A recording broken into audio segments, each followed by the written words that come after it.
should we just using the BOI, the central bank, the DBN, whatever, to fund the MSMEs, or tell them, folks, look, that's another building not too far, downtown Lagos, where the BO headquarters is. That's the Nigerian Stock Exchange is. Not too far from there, you have the NESD, OTC. Yeah. Go there and raise funds.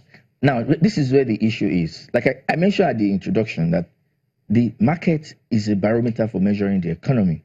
Most of those SMEs cannot access even the ASEM, because as much as you know, the regulations for coming into that segment of the market is reduced. It's not as stringent as you have it for the main board. You know. But again, how many of them have the capacity to even, you know, the fact that you are listed on the ASEM does not mean you won't churn out your accounts. How many of them have statement of accounts, you know, that they can release? So they can't even access. That's taking it a little further. So the corporate governance structure. So corporate governance, of course, is a big issue to talk about. But for our MSMEs. Exactly. But more importantly is the fact that we must ensure, we must know and agree that the government cannot fix it alone. What the government needs to do, if we are going to be focusing on most of these, promoting most of these SMEs, is to continue to do its bit in ensuring that the system, it still has to be private sector driven. You know, the reason why you have anchor borrowers program from the CBN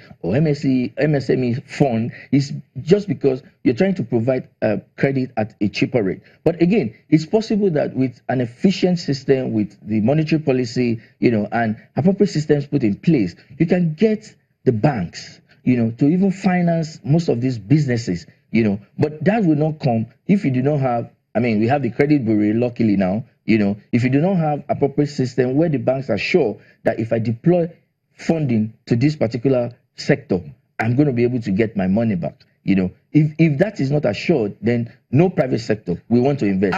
More of this development financing. MSME is interested in listing whether on the stock exchange or the NESD, Unlisted Securities market. Well, for the NESD, you know, most companies that trade on the NESD by far have the capacity to list on the main board. On the NSE? Yeah, I think it's just by policy. You know, you notice that it's mostly public companies, you know, that are trading on the NESD platform. You know, only that they are not listed on any on the main board of the Nigerian Stock Exchange. So they have look at CSCS, for example. You know, CSCS or WAPCO.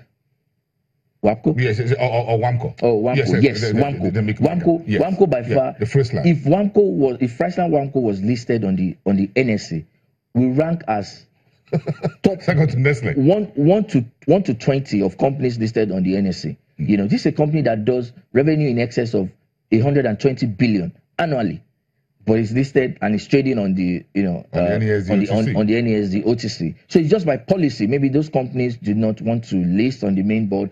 However, they still want to offer opportunities for their shareholders to be able to trade securities and exit when they have to. Yeah. So where do we go with this administration? Because we're 3 years and just a year more, it looks like the BPE, the Council on Privatization, is a little bit quiet under this administration than it was under the Obasanjo's administration. Well, it's a matter of policy. You know, there's this disposition of the current government to this welfarist tendency, where you want to stimulate activities within the economy by giving intervention or by, not allowing market directly by the government. Exactly. But again, rather than using the market structure. The capitalist approach always works, than the socialist approach. Than the socialist approach, I believe. Because there's so much inefficiency, in the socialist approach to, tackling a problem as grandstanding as the Nigerian, complexity of the Nigerian economy, So if you ask me, some capitalist approach, market-driven approach to solving some of our issues, we just get us out of this conundrum.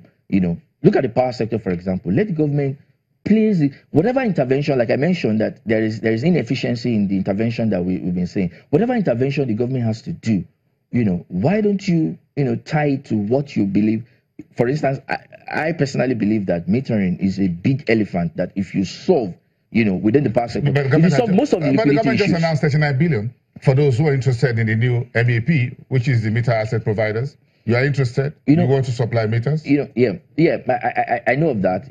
But the structure has to be such that it's sufficient to get us out of this problem. Otherwise, you see the government. See, by December this year, 2018, the 700 billion intervention, which started 2017, I think at around February, will be lapsing. So what it means is that if there is no additional intervention, will the generation companies shut down because they can't fire their turbines on the current gas price? It is not efficient. It's not market reflective. You understand? So those are the issues. So you think we should bring the capital market into this entire power sector transition market? But you know why the companies in the power sector will not come to list? Because they don't have a business, so to speak, that is viable, because there is no market. There is no market conditions driving. Works and Housing can sit down with the Nigerian Stock Exchange and the SEC. I think it's likely going to be a function of those who own those companies, as we speak, who own majority stake. Yes. What the government can do is government can give conditions. Just as we see, for listing, but it's a 5 years or whatever. Just as we see for MTN, MTN. There's a talk about MTN coming to the market to list, and it has never happened, until there was some infraction and penalty. And then the government, as part of the negotiations, the government says you must list. So if there's no embed and there's no intervention by the NERC, Ministry of Power, you mentioned the budget. And you saw the chunk that Ministry of Power, Works and Housing is taking out of the budget. Yes. 33%. Of capital. That's sizable. Yes. So we're using 33%, let's say approximately 10% of it goes to the power sector. 10% of our national budget is used to finance a sector that has been privatized. So in what capacity is that financing coming, as a way of intervention to make the process more efficient or to complicate the inefficiency that we already have? So these are some of the conversations that we need to talk about. Pricing is very major. The government will allow the pricing of electricity to be reflective of the market. Okay, and that's where you begin to solve the problems. On the social side of it, on the social tendencies of the administration. Thank you. Let's continue this conversation some other day. Now, that's Robert Tomato, the head of research at African Investment.